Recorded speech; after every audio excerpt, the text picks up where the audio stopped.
We've had a bunch of weapons added each and every season during Beyond Light and Year 4 of Destiny 2, so here's the most unique ones I think you should be hunting down before the Witch Queen. It's not yet known how these will be obtained in Year 5 and beyond, so make sure to use the Umbral decoder to directly farm for the ones that you want to get before they go.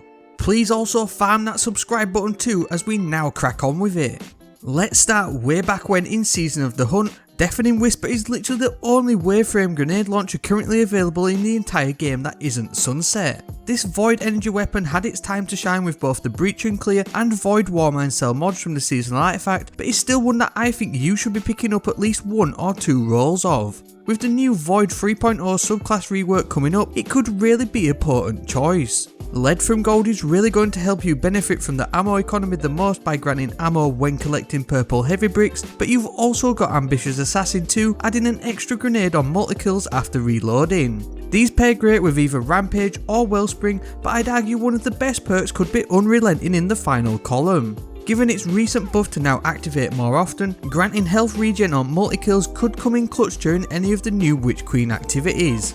Royal Chase is my next entry, a 180 RPM Void Energy Scout Rifle that's never been popular.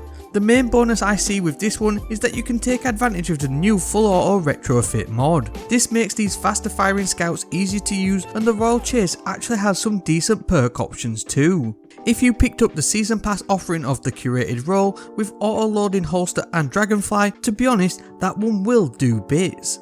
Alternatively, no distractions with its buffed activation time will be a solid shout, and even fresh in the last column for the bonus super regen on kills could really make this one stand out. If you want either of these, you'll have to do the Wrathborn hunts using the CRYPTOLITH lure. These aren't really too bad to run and can generally be easy to target as each slot shows which weapon you can chase per run.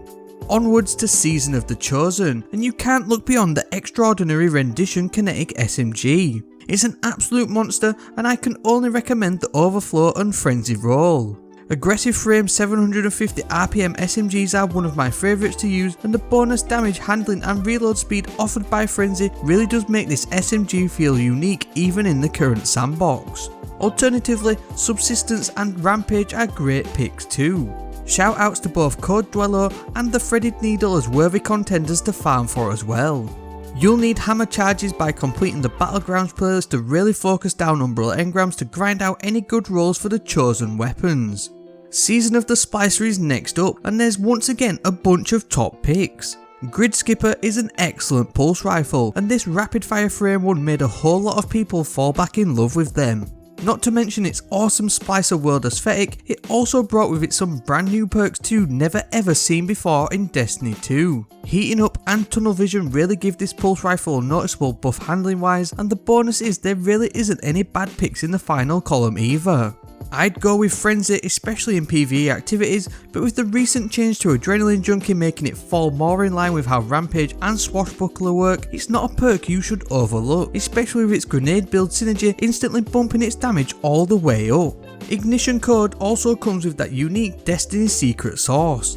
An excellent weapon for endgame content mainly thanks to the Blinding Nades and Vorpal weapon perks, but it was and is the only grenade launcher to roll with Slide Shot. Effectively, you can slide to reload as much as you want and spam grenades until you run out of ammo. A very fun but also very powerful kinetic grenade launcher worth grinding out for on that alone. Make sure to grab your decrypted data from completing override activities and farm to your heart's content. We've got special shoutouts here to both Chroma Rush and the Shattered Cypher, with the machine gun in particular potentially being a top DPS option if the day comes for that sweet seasonal artifact mod. I did the numbers, it's genuinely a beast, don't sleep on it.